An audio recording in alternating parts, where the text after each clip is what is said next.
Continuamos hoy, amigo oyente, nuestro estudio del capítulo 3 de la epístola del apóstol San Pablo a los Gálatas. Y vamos a comenzar leyendo el versículo 24. Allí dice, de manera que la ley ha sido nuestro ayo para llevarnos a Cristo, a fin de que fuésemos justificados por la fe. Hemos llegado hoy a una sección muy sobresaliente. Quizá decimos esto todos los días, pero es cierto también todos los días. Ciertamente lo es el día de hoy. Es por lo que estamos leyendo aquí que Martín Lutero podría decir, esta es mi epístola, yo estoy aferrado a ella. Es esta sección la que hizo impacto en ese joven inglés Juan Wesley. Él fue enviado como misionero a los Estados Unidos y al llegar allá dijo, yo vine a América con el propósito de convertir a los indios, pero ¿quién va a convertir a Juan Wesley? Al regresar a su país, Inglaterra, una noche mientras caminaba por Aldersgate, escuchó la explicación de esta sección de Gálatas, la cual causó en él una gran impresión que le condujo a los pies del Señor Jesucristo. Y así, Juan Wesley fue utilizado por Dios para traer el más grande movimiento espiritual que el mundo de habla inglesa haya conocido. Ahora notemos lo que el apóstol Pablo está diciendo aquí, que Dios no acepta la obra de ningún hombre para salvación. Él dice, la justicia del hombre es como trapos de inmundicia a los ojos de Dios. Y en su epístola a los Romanos capítulo 4 versículo 5 expresa con claridad, mas al que no obra, sino cree en aquel que justifica al impío, su fe le es contada por justicia. Dios no acepta el guardar la ley. Él rechaza el aceptar eso en la actualidad. Pablo está expresando con claridad aquí que la ley no puede salvar. Lo único que traía era muerte. En realidad, la ley no fue dada para salvar a los pecadores. Por tanto, la ley no puede quitar el pecado. La ley revela el pecado. No evita que uno cometa el pecado porque el pecado ya había llegado. Demuestra que el hombre no es como se lo presenta en algunas películas, como un pecador sofisticado o refinado y bien preparado.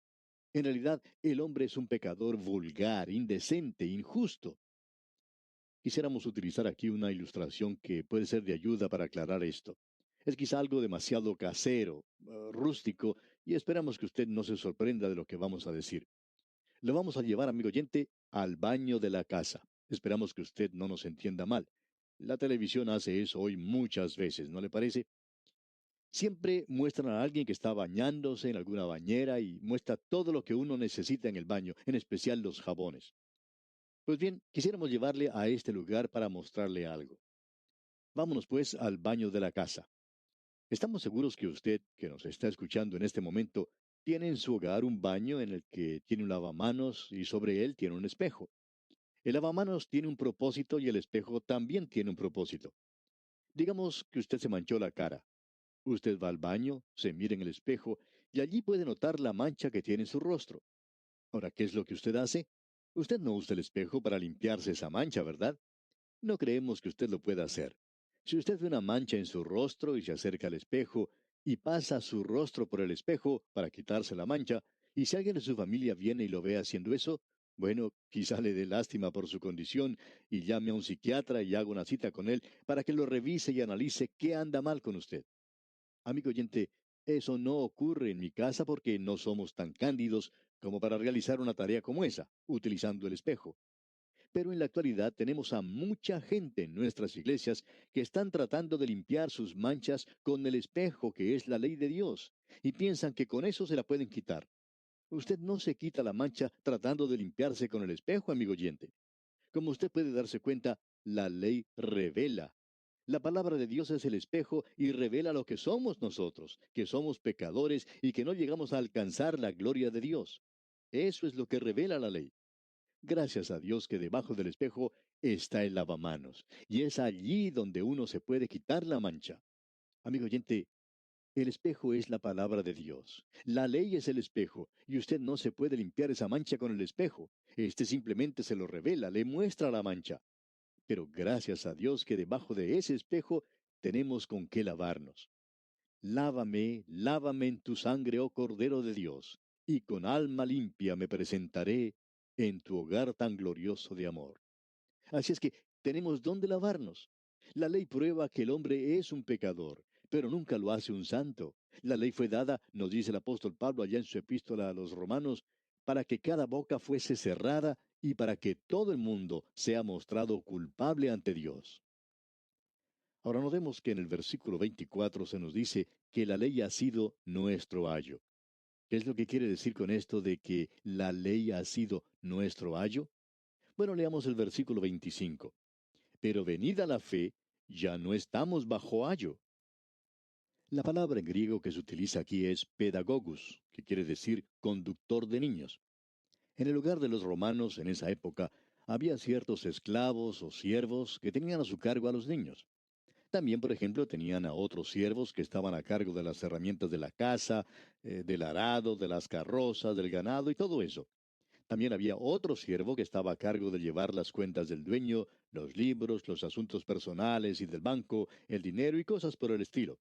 También estaba el siervo que cuidaba de los niños.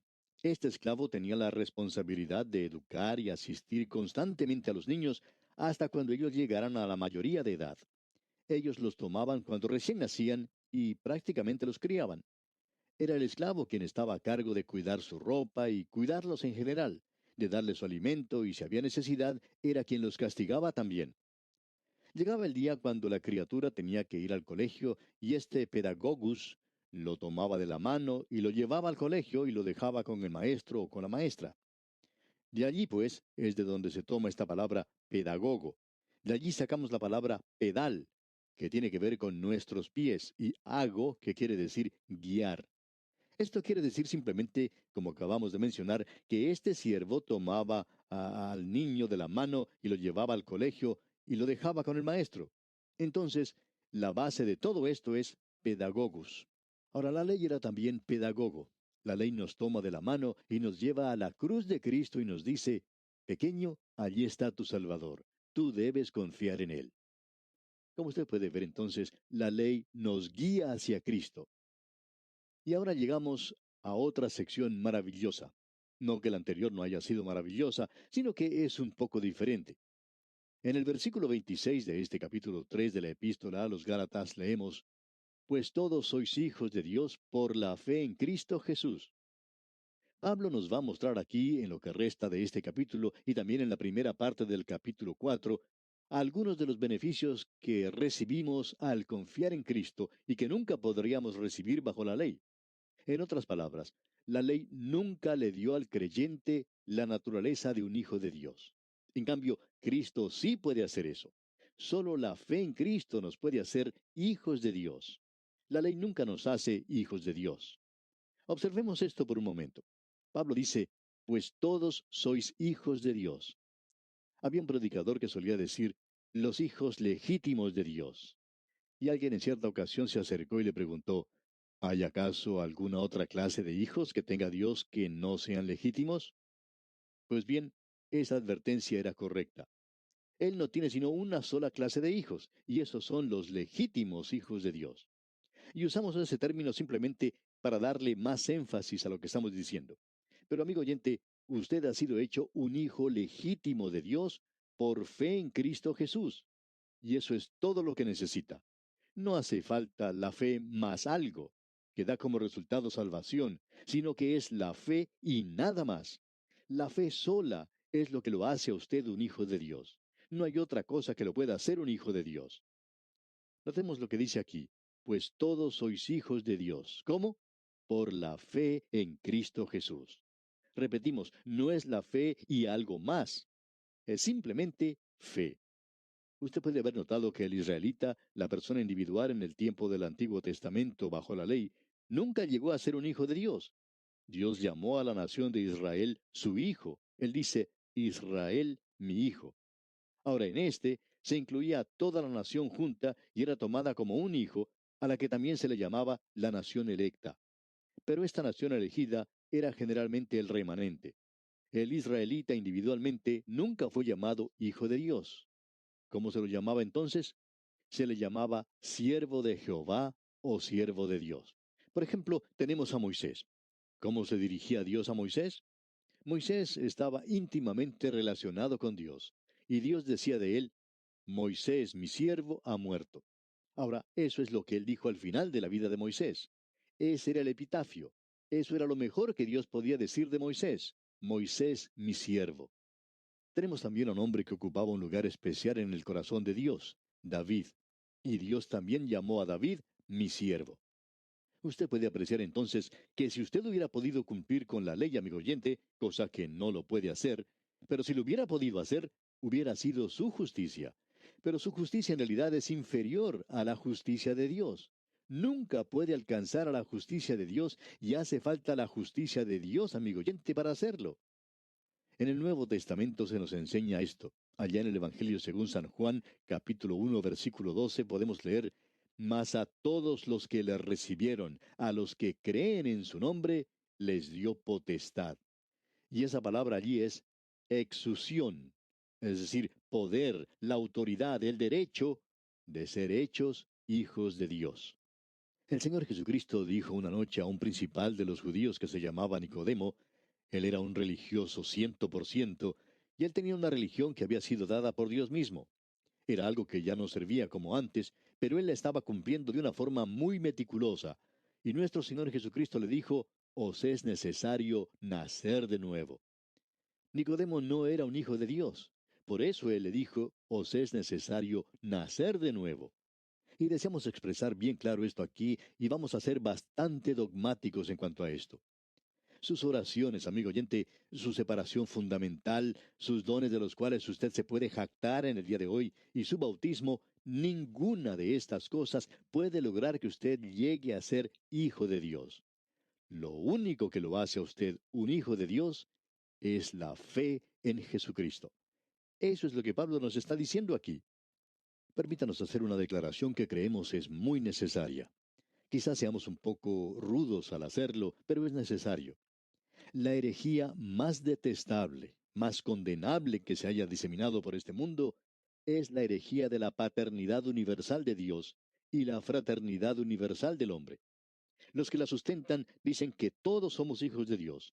Y nos sentamos ante consejos, en conversaciones diplomáticas con algunos de los delincuentes más grandes que el hombre haya conocido. Y hablamos de ser honrados y honestos y que hoy todos somos iguales hijos de Dios, que debemos actuar como los hijos de Dios. Pues bien, amigo oyente, el Señor Jesús nunca dijo nada así, nada parecido a eso.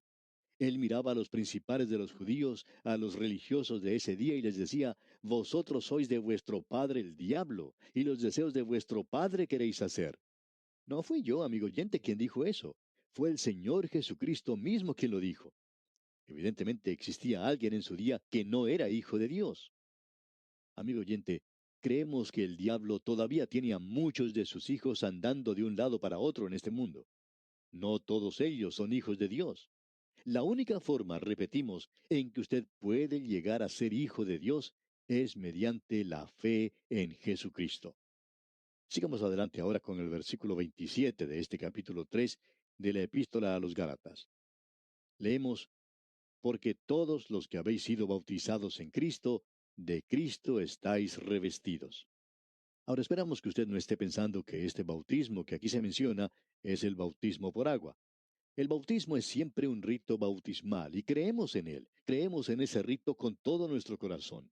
Creemos que cada creyente debe ser bautizado y debe ser bautizado por inmersión. Creemos que eso representa lo que se menciona de un bautismo real. Ahora, este bautismo que se menciona aquí en este versículo es el bautismo del Espíritu Santo. Y usted, amigo oyente, lo recibe en el momento mismo en que confía en el Señor Jesucristo. ¿Qué es lo que hace? Lo toma a usted y lo pone en el cuerpo de los creyentes. El apóstol Pablo dice, por un espíritu todos somos bautizados en el cuerpo de Cristo. Eso quiere decir que somos identificados, que estamos colocados en realidad y en verdad en el cuerpo de los creyentes, la iglesia. Notemos otra vez lo que dice este versículo 27 de este capítulo 3 de Gálatas. Porque todos los que habéis sido bautizados en Cristo, de Cristo estáis revestidos.